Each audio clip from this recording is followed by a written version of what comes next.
Greater Haryana news देखने वाले सारे दर्शकों ने संजय धून चैनल की राम राम। इस टाइम भाई मैं बरवाड़ा अनाज मंडी में मौजूद हूँ, जो कपास मंडी के अंदर जो आज 7 रोड ने जो रैली करी है, और आज देख सकते हो बहुत ज़्यादा मात्र शक्ति यहाँ पे पहुंची है और बहुत ज़्यादा भीड़ भी यहाँ पे पहुंची है। मतलब मात्र शक्ति बड़े बुजुर्ग भाई बहन मतलब बहुत ज़्यादा पहुंची है। देखो जो एक पंडाल है वो बिल्कुल भरा हुआ खचाखच है, उसके बराबर में भी कुर्सियाँ लगाई गई है, वो भी खचाखच भरा है, और परली साइड जो पुरुषों का है वो भी भरा हुआ है बिल्कुल खचाखच, और बहुत ज्यादा भीड़ पहुंची है। और सामने दिखाने की कोशिश करूंगा पंडाल, एक पंडाल वो परला वाला पंडाल है वो भी बिल्कुल भरा आपने बिल्कुल दिखाई देने लग रहा होगा, और जो अनुमान से भी ज्यादा भीड़ यहाँ पे पहुंची है। जो संजना 7 रोड देख सकते हो आप, यहाँ पर स्टेज भी बिल्कुल भरा हुआ है, और आसपास के मतलब जितनी भी कुर्सियां वो बिल्कुल भरी हुई है, कुर्सियों से ज्यादा पब्लिक यहाँ पे पहुंची है। पंडाल से बाहर भी आपको लोग घूमते हुए नजर आएंगे कि बाहर भी बहुत ज्यादा लोग घूमने लग रही हैं, और संजना 7 रोड का देख सकते हो आप कितनी फूल मालाओं से स्वागत करने लग रही है, और बहुत ही ज्यादा मात्र शक्ति खासकर महिलाएं संजना 7 रोड के साथ देखी। तो कितनी भी बड़ी बड़ी रैलियां होती है, सीएम की ओर होती है, मतलब कोई भी विधायक की होती है, लेकिन उस रैली में भी इतनी भीड़ नहीं पहुंची जितनी आज संजना 7 रोड ने बरवाड़ा की कपास मंडी के अंदर पहुंचाई है। तो बड़े बड़े रैलियां आज इसके सामने फ्लॉप होती दिख रही है। बहुत बड़ी महारैली कहेंगे, रैली नहीं महारैली है। भीड़ इतनी ज्यादा है कि भी आप देखते रहेंगे, जहां तक आपकी नजर जाएगी वहां तक आपको भीड़ दिखती रहेगी। तो आप देख सकते हैं बहुत ज्यादा भीड़ यहाँ पे पहुंची है, और साथ ही साथ मैं दिखाता हूँ जो संजना 7 रोड है खुद जो वहां से अपना ट्रैक्टर लेके चली, साथ में ट्रैक्टर चलाते हुए ढोल नगाड़ों के साथ बरवाड़ा की जो कपास मंडी वहां पे पहुंची है। ट्रैक्टर आगे आगे देख सकते हो, ट्रैक्टर के आगे बहुत ज्यादा भीड़ है, डीजे है, और कितने कहें वे साधु संत भी यहाँ पर पहुंचे। यहाँ पर जो संजना 7 रोड ने जो शंखनाथ रैली की थी, वे शंख बजा के वे रैली का जो शुरुआत की जाएगी। देख सकते हो आप शंख भी यहाँ पर बजाने लग रहे हैं, और शंखनाथ और साधु संत भी पहुंचे हैं, और बहुत ही बढ़िया कह सकते हैं व्यवस्था की गई है, बहुत ज्यादा भीड़ पहुंची है। तो जो संजना 7 रोड की जो रैली है बहुत ही बढ़िया रही, कहीं ना कहीं सफल नजर आई। और आपका क्या कुछ मानना है, आप भी अपनी राय कमेंट बॉक्स में जरूर रखें। तो भाई संजना 7 रोड की जो पूरी रैली है और जो संजना 7 रोड ने जो बात कही वो भी आपको सुनाते हैं, बने रहे वीडियो। रैली में शंख बजाकर हम ये घोषणा करने जा रहे हैं अपने घोषणा पत्र की, और आगे हमारा जो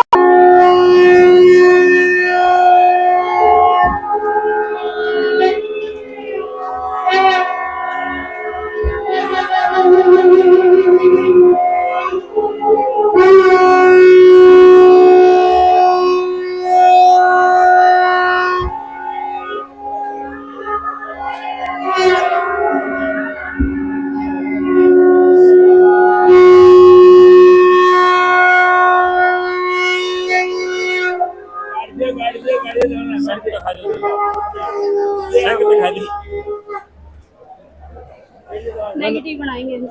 इधर उपस्थित मेरे बरवाला क्षेत्र वासियों, बाहर से आए अतिथिगण, मंच पे उपस्थित सभी, मैं किसी का नाम नहीं ले सकती क्योंकि मैंने पहले दिन से कहा था कि जब संजना 7 रोड रैली करेगी तो उसमें मुख्य अतिथि उसका बरवाला क्षेत्र होगा, और मेरे लिए इधर पहुंचा हुआ हर एक व्यक्ति उतनी ही अहमियत रखता है जितना और कोई। आप सभी के प्यार से, आप सभी के विश्वास से और आप सभी के आश्वासन पे ये रैली रखी गई थी, और इसको मजबूती देने आप पहुंचे, अपनी बहन, अपनी बेटी, अपनी बहू का साथ निभाने आप पहुंचे, उसकी बहुत बहुत आभारी हूँ।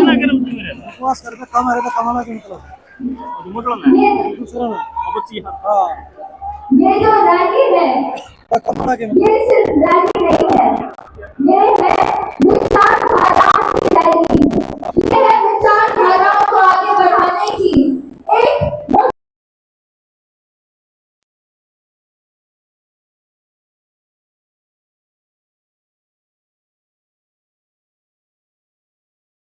सिर्फ पोस्टर लगाने के लिए नहीं, उनकी विचारधाराओं को आगे बढ़ाने के लिए लगाई गई है। अगर मैं शंखनाद रैली से ही शुरुआत करूं, जब हमने रैली करने का सोचा या जब मैंने राजनीति में कदम रखने का सोचा, तब मेरे जो दादा ससुर हैं वह छबील दास नेहरा जी, उन्होंने मुझे आध्यात्मिकता से जोड़ा, मुझे वेदों की, पुराणों की और हमारे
जब साफ कर्म, नेक नियति, साफ दिल और पक्के जुनून से कोई भी काम किया जाए उसमें सफलता जरूर मिलती है।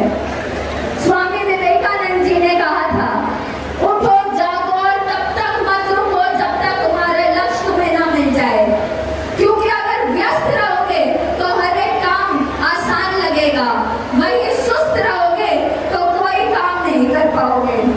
स्वामी विवेकानंद के ये शब्द मुझे हमेशा आगे बढ़ने के लिए प्रोत्साहन देते हैं। बचपन से ही जब छोटे बच्चों की तरह मैं भी पढ़ाई से आनाकानी करती थी, तो मेरी माँ ने मुझे बाबा साहेब भीमराव अम्बेडकर के बारे में बताया था। वो दिन है और आज का दिन है कि मैंने कभी जो भी चीज भगवान से नवाजी गई है उसको मैंने सन्माथे पे रख के झुक के स्वीकार किया है। उन्होंने बताया था कि बाबा साहेब छोटे से बच्चे थे